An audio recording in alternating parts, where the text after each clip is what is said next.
Magandang araw po sa inyo lahat. Ako po si Christian Esguera and welcome po sa ating Facts First episode ngayong araw, August 5, 2025. Okay? This is a recorded episode, so by the time na napaparod nyo na po ito, gabi na po. No? Pero napaka-importante po kasi na pag-uusapan natin. Kaya I really wanted our special guest to be part of this episode. Okay, ano po ba yung topic natin? Bukas po, August 6. So basically D-Day in terms of the Senate's possible move regarding the impeachment proceedings against Vice President Sara Duterte. Ang tanong, papatayin na ba ng mga senador itong impeachment proceedings in light of the Supreme Court decision? Or irerespeto na yung patuloy na proseso dahil nag-file na po ng motion for reconsideration ang House of Representatives. Sa makausap po natin, isa po sa mga senador na consistently naninindigan at the very least para ituloy po impeachment proceedings as a tool or mechanism for accountability. Okay, I'd like to welcome to our program again si Senator Risa Ontiveros. Magandang araw po and thank you for joining us again dito po sa Facts First. Thank you for inviting me, Christian, at magandang araw din sa iyo at sa lahat ng ating mga tagapakinig. Panood! Opo, pareho, tagapakinig tsaka tagapanood. Okay, so tomorrow po, August 6, no? So D-Day. Yes. Ano po bang inaasahan niyo from your end dito sa Senado patungkol po dito sa impeachment proceedings? Oh, and by the way, nung sinabi mo August 6 D-Day, kung hindi ako nagkakamali, anniversary ng bombing ng Hiroshima. So, yes, sobrang historic. Well, what to expect? A very heartfelt and very sharp debate on the floor. Kaming lahat sa minority, siguro yung iba naming mga kasama sa majority, naghahanda talaga, pinag-aralan itong pagdedebatihan namin bukas. At bawat linggo, bawat araw na dumaan, may importanteng developments na nangyayari na nagdadagdag sa konteksto ng debate namin bukas. Nabanggit mo na rin, Christian, no? Nagfa-file na ng motions for reconsideration yung mga stakeholders. Nauna na yung unang group of complainants nung Biyernes at kahapon nga yung napapansin ng marami, napakagandang MR daw ng House of Representatives sa pangunguna ng Solgen. So itong lahat, inoobserbahan namin mula sa Senado kasi ilang beses ko na at naming sinabi ang tataas ng mga at ang lalalim din ng mga prinsipyong nakasalalay dito. Yung prinsipyo ng solong responsibilidad ng Senado duminig ng impeachment complaint, yung prinsipyo ng pagrespeto sa Korte Suprema at syempre, huwag nating kalimutan yung prinsipyo na may karapatan ang mamamayan dun sa sinabi mong accountability. So paano naming lahat babalansehin ito? Paano namin isusubukang pipilit na i-harmonize? An important ball is now in the court of the Supreme Court. At siguro lumalakas din yung damdamin ng iba na dahil nasimulan na yung process ng pag-file ng MRs, ba't hindi natin intayin yung magiging ruling naman ng Korte Suprema sa mga motions na ito? Okay. I understand, di ba meron po kayong isinusulong na draft resolution dyan po sa Senado. Okay, ano po ba yung laman nito? Ano yung specifically gusto nyo mangyari? At ilan na po yung lumalagda dito? Sa pagkaalam ko, mayroong 5 na nag-signify ng suporta. Hindi ko alam kung yung buong 5 ay nakapirma na. May pang-6 na nagsabi publicly ng similar sentiment. Pero hindi ko pa bilang kung ilan ang aktual na pumirma. Maganda yung resolution. Ito'y initiative ng several senators, kasama na po ako. At basically, kinukuha yung payo ng ilang mga dating justices at Supreme Court Chief Justices natin kung papaano hilingin sa Korte Suprema na mabigyang daan yung pagpapatuloy ng impeachment trial. So it's another and a very positive element dito sa namumuong field of battle bukas sa Senate plenary, August 6th. So specifically, gusto nyo munang ituloy impeachment proceedings, tama? Hintayin yung Supreme Court action doon sa MR. Yes, or yung earlier, yung sense kasi nung resolusyong iyon na dinraft at pinapaikot para sa pirma, this came about before the MR started to be filed. pwede kasing course of action din ay i-revisit, no? Magbalik tanaw ang Korte Suprema sa naging ruling nila nung una. O lalo na ngayon na may mga MR, bumibigat yung ganyang paghiling sa kanila. Okay, parang lumabas sa mga balita initially, ang lumagda dun sa draft resolution, kayo, Senators Kiko, Bam, and Tito Soto. Tama po ba? 4? Yes po, tama po yon. So meron pa pong 2 na binabanggit kayo? May isa pang nabalitaan ko na pumirma and may isa pang nagpahayag publicly ng parehong sentimiento. But at the very least, andun na yung minority leader, tapos isa sa mga deputy minority leader, ako, at 2 miyembro ng majority. Pero yung buong minority block, hindi kayo expected to be solidly behind that. Tama po ba? Kasi isa sa inyo, si Senator Migs, nun pa niya gustong, di ba? Ayaw niya na impeachment di ba? Sabi niya witch hunt. Well, si Senator Kiko ang nag-initiate ng resolusyong iyan, and ang sinabi niya sa akin na wish niya ay mas marami, ang pinakamaraming pwedeng pumirma sa resolusyong iyan ay pumirma. So iniikot both sa majority at saka sa minority.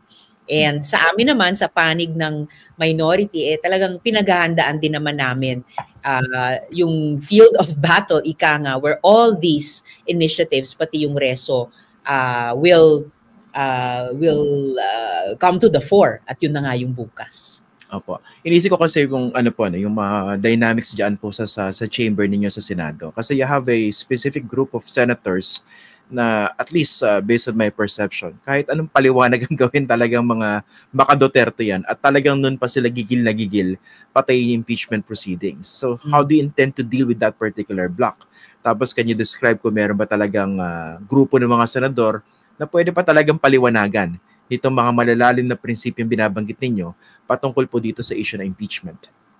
Definitely mayroong grupo o mga individual na pwede pang paliwanagan o hawak na nila sa kanilang mga kamay at isip at puso yung mga prinsipyong ito. At ito napapakiramdaman ko sa iba't ibang conversations sa kanila, sa iba't ibang settings. At umaasa akong mag-on the record bukas. Lalo na nga, nagsisimula na talagang mag-file ng motion for reconsideration dun sa Korte Suprema. As for yung mga kasama namin na talagang balak at in fact nagsabi publicly na papunta talaga sila sa pagpapadismiss ng motion, kaya po kami naghahanda ng maigi dahil napaka-importante ng issue ito at talagang mag-aargumento po kami, makikipagdebate po kami pati sa kanila tungkol sa tingin naman namin ay tamang proseso moving forward. Opo. Doon sa mga hindi familiar tsaka initiated sa mga debate po dyan, talaga ba meron na sway na position after a siguro very lengthy debate or talagang fixed na yung decision ng mga senador dyan? May nagbabago pa ba? Mayroong nagbabago. It may seem at the start na may mga fixed positions dahil sa partisan position na pinanggagalingan o tinatayuan. Pero maalala po natin, yung debate nung huling mga araw ng 19th Congress, June 11 to 13, June 9 to 11. Nung panahong yun, inaasahan namin ni dating Minority Leader Coco Pimentel na kaming 2 lang na senator judges na mula sa minority ay boboto laban sa pag-return ng articles of impeachment sa House. Pero kalaunan, higit doble pa doon. At may 3 pang senator judges na sa Senate plenary ay mula sa majority ay bumoto kasama namin. So ibig sabihin sa buong plenary ng Senado, sa lahat ng senator judges, there is still space for debate at kumbinsihan para maka-arrive at yung sense of the Senate. Kahit pa, although of course, Christian, you must know na kung ipilit talaga bukas pagbotohan na, magdedemate rin ako laban doon dahil tingin ko talaga premature. Pero kung ano mang prosesong gagawin bukas, definitely may espasyo para sa kumbinsihan at susuungin namin yon. Pero sigurado may magpupush po niya, no? Pagbotohan. Siguro because they are confident with the numbers. Sinabi nila na ipupush nila yan. So pinaghahandaan din namin yung pushback. Meron po bang added suasion kasi nasa side ninyo si dating Senate President at ngayon Minority Leader Tito Soto, definitely the most senior. And meron bang added suasion yan sa mga colleagues ninyo na hindi necessarily kasama sa minority? For sure, I would believe so, Christian, kasi naging SP, Senate President, si Minority Leader Sen Tito. So, siya ang kumbaga nagko-command sa majority noon at lahat kami, kahit akong nasa minority noon at yung mga kasama namin ngayon sa majority na naging majority nung panahon niya, will remember how he on several occasions stood for the independence of the Senate. At hanggang ngayon, bilang minority leader, ganun pa rin yung tinitindigan niya. No? Yung bilang minority naman na kami dapat mag-fiscalize, mag-check and balance, at bilang veterano nga, lagi niyang tinataguyod yung rules at yung tradisyon ng Senate. So, para sa akin talagang napakabigat, no? Nung kanyang salita at yung kanyang tayo maging sa isyung ito ng impeachment. Okay, puntahan po natin yung mga concerns ninyo. No? What if matuloy itong Supreme Court decision? Let's say i-reject yung motions for reconsideration. Ano ba nakikita niyong epekto nito? Kunwari sa Senado, sa House, as institutions, and of course, sa kabuuang proseso ng pagpapanagot sa mga impeachable officials. Yun yung palagay ko, Christian, kung sakali magiging pinakamalaking casualty, no? Napakalungkot. And with all due respect to say that, na kung hindi mabigyang daan ng Korte Suprema yung mga motions for reconsideration. Dahil yun talaga ang pinaka nakasalang dito, yung usapin, prinsipyo, proseso, prospects moving forward. No? Kasi precedent setting ito para sa accountability. Hindi lang pagsingil ng impeachment trial court ng accountability sa isang impeached official, pero higit sa lahat, pagsingil ng mamamayan ng accountability sa bawat isa sa aming nagtatrabaho sa gobyerno. Yung accountability na inilalaban din ng House of Representatives tuwing nagtatransmit sila ng impeachment complaint sa Senado. But having said that, I don't know, today this week I can't help feel more hopeful dahil nga naghain na ng mga motions for reconsideration ang iba't ibang stakeholders. At gaya ng nabanggit ko kanina, kapansin-pansin na yung mga legal experts hindi mapigilan na hindi lang pansinin, kundi sabihin na ang ganda daw ng MR na inihain ng House of Representatives. So I can't help but feel more hopeful this week na baka naman mabigyang daan ito ng Korte Suprema. So tignan natin kung ano yung magiging mood talaga nung D-Day bukas sa Senate plenary naman. Kung kayo po ba masusunod, ano yung nakikita nyong parang balancing act na pwedeng gawin dito ng Senado in light of the Supreme Court decision declaring the articles of impeachment as unconstitutional at dahil daw doon, walang jurisdiction ang Senado bilang impeachment court? So ibig sabihin kung hindi nila mabigyan ng daan yung mga MR, kung mag-hold yung original na decision nila. Ayun, so with all the sadness but respect for the Supreme Court in my heart, siguro irarak ko pa rin yung brain ko, irarak pa rin namin ang brains namin, yung mga nagsusulong sana na matuloy pa rin yung impeachment process. Ganon nga paano ba babalansehin pa rin, paano ba susubukang i-harmonize yung pagrespeto sa Korte Suprema and yet pagtaguyod sa mga karapatan at responsibilidad ng Senado at ng mamamayan. Well, kahit yung original yung SC ruling na iyon, sinabi na hindi naman nila pinapawalang bisa or rather pinapawalang sala kung sakasakali yung impeached official. So, and they are saying na kung talagang masusunod yung kanilang ruling, mayroong susunod na time horizon, no? February 6 daw. So without conceding pa yung debate bukas, dahil ito nga nadagdagan yung pag-asa ko dahil sa mga MR na nasa kamay na ng Supreme Court, without conceding tomorrow, kung talagang kailangan na naming i-fix yung mata namin sa horizon ng February 6, well, alam mo naman, Christian, sa kasaysayan natin bilang isang sambayanan, hindi nauubos, hindi lang ang pag-asa, hindi nauubos ang fighting spirit natin, lalo na para sa mga batayang prinsipyo ng konstitusyon tulad ng accountability. So, we will fight tomorrow at mas malakas ang pag-asa ko para sa laban bukas. But if we have to fight instead on February 6 for that principle of accountability, then we will live to fight that other day.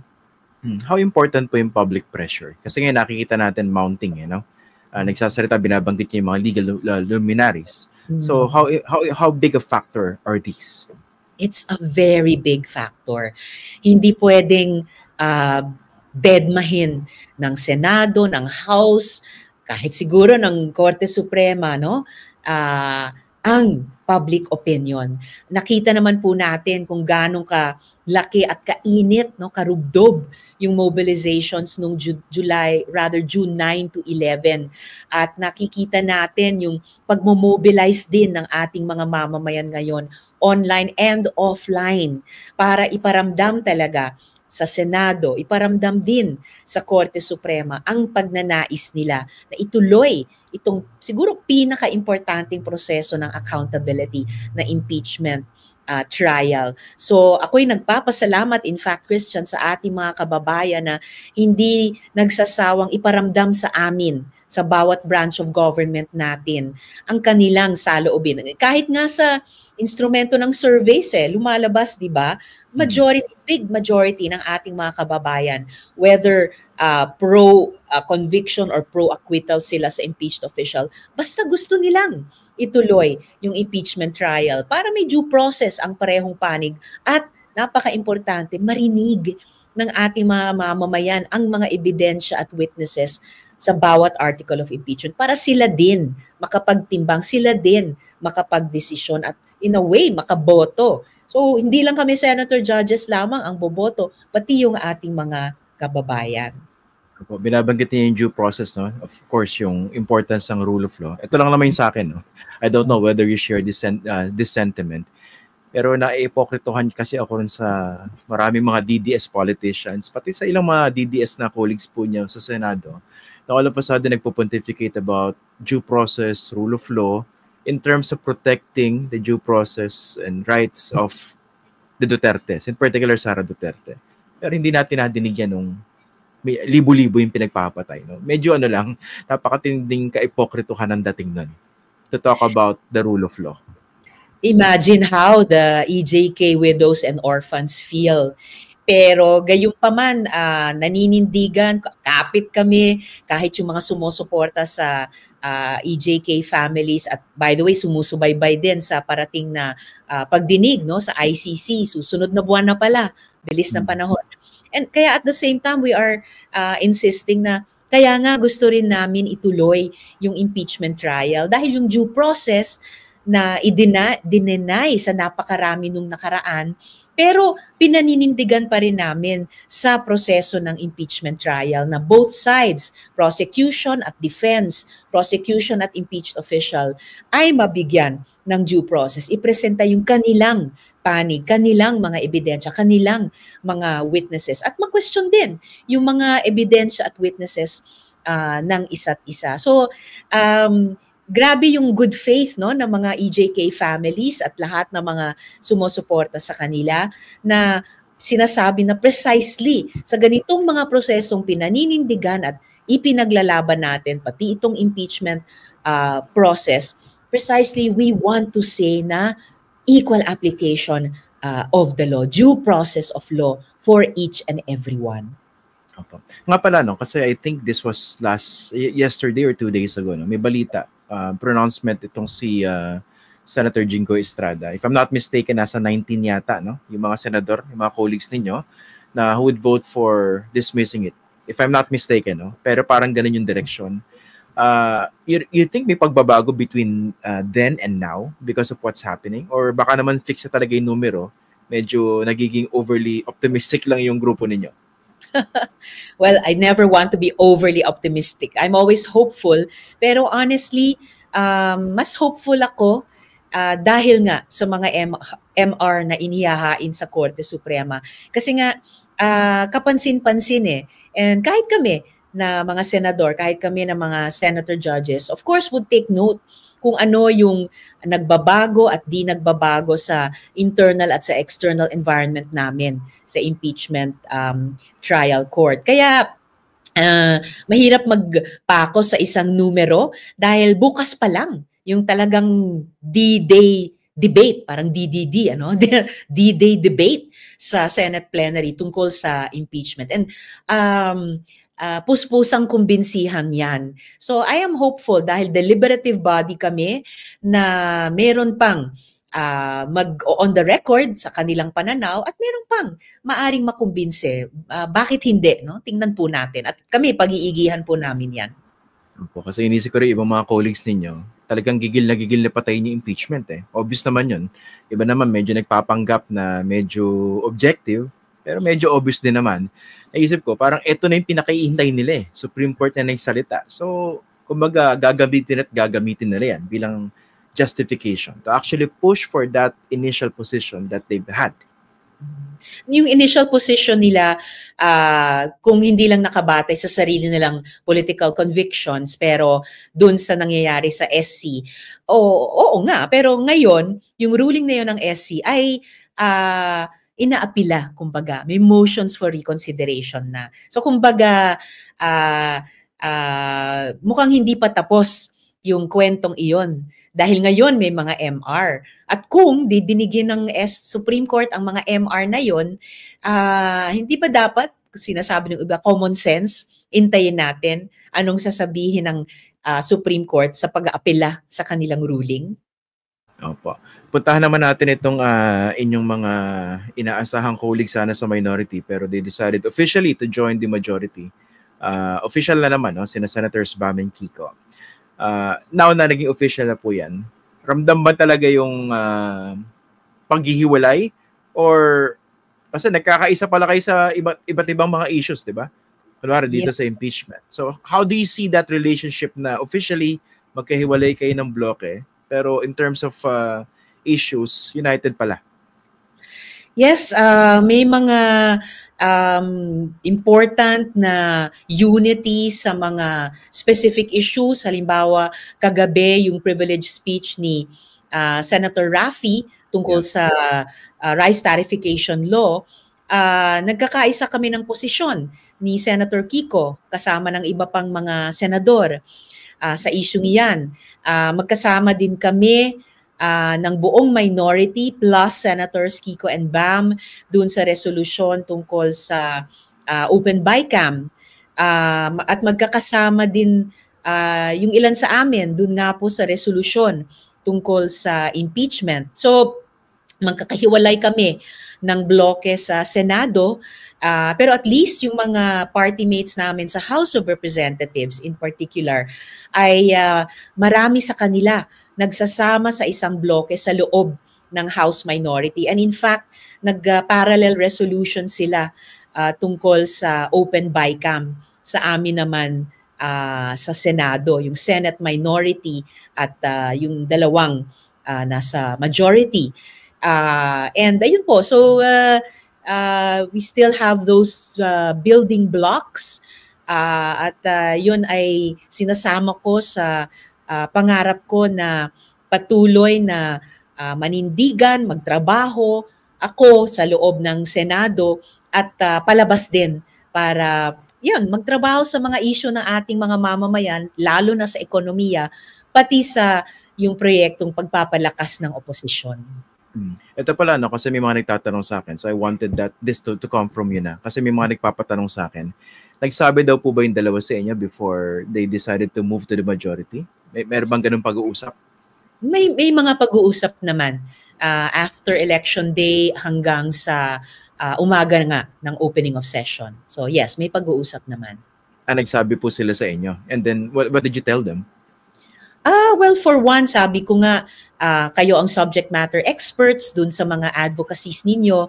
So kung buuin natin yung independent block, kayo pa rin ang tatanungin sa mga subject na iyon at pwede nating magtayo ng alternative platform para sa inyo sa loob ng independent bloc. Pero ayun, ngayon na official na yung aming kani-kanyang desisyon, ako sa minority, sila sa majority.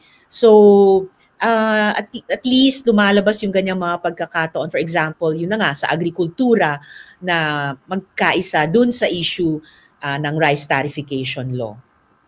Pero meron ba kayong parang tampo or sama ng loob that they decided officially to join the majority o wala naman? Hindi ako nagtatampo o sumasama ng loob. Kapag hindi nangyayari yung unang pangarap ko, trying to keep my eyes on the long-term direction, nagsusubok na lang ako gumawa ng ibang paraan. And I'm so at peace and so happy, Christian, to have this home in the minority. Kasama ni na Maino Tito. Nga, kitang-kita ko sa mga social media post ninyo. No? Diba? Ito, sabihin ko na lang openly, no? Ang galing kasi ng social media team nyo rin. No? Salamat. Parang mas nailalapit kayo sa tao. Happy. Naririnig nila ngayon din.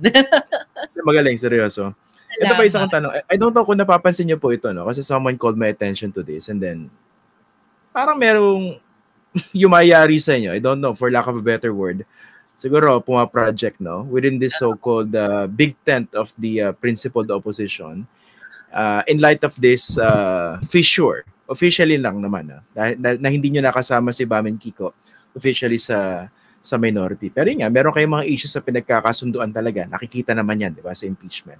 Pero meron daw yumayari sa inyo from within this big tent of the opposition na parang seeking to downplay your role dun sa kanilang campaign for the Senate. Yung parang hindi naman daw kayo talaga yung ganun ka-involved or ganun kalaking impact. I don't know whether you've been made aware of this, no? Pero someone alerted me about this. Well, mahirap naman i-downplay yung role ni Nomang individual o grupo kasi kita naman on the ground. And I don't have to say it for myself, pero batid naman nung mga kasama sa kampanya. At kahit yung dalawang ikinampanya naming senador, kung gaano ako ka-present at kasipag at ka-active, sila na lang magsabi nung mga detalye. And I would hate for anything negative na ma-attach dun sa term na Big Tent kasi yun na nga yung pangalan ko sa proyektong iyon. Na una nga, di ba, gusto kong magbuo ng full Senate slate of 12 mula sa oposisyon ngayong 2025. Naging 3, naging 2, nung si Chel ay tumakbong party list kasama ng Akbayan at nakatatlo naman kami, number 1 party list sa buong kasaysayan ng party list system at naipanalo naman namin yung 2 senador namin. So kung may yumayari man o ano, basta para sa akin, hindi ako papayag na makabawas yon dun sa long-term na pangarap na pagkaisahin lahat ng mga grupong sumuporta sa Kiko Bam, sa Akbayan, sa ML at iba pang mga opposition or reform or independent parties at candidates para sama-samang mag-organisa, mag-educate, kumilos sa mga issue ng mamamayan, lalo na sa ekonomiya.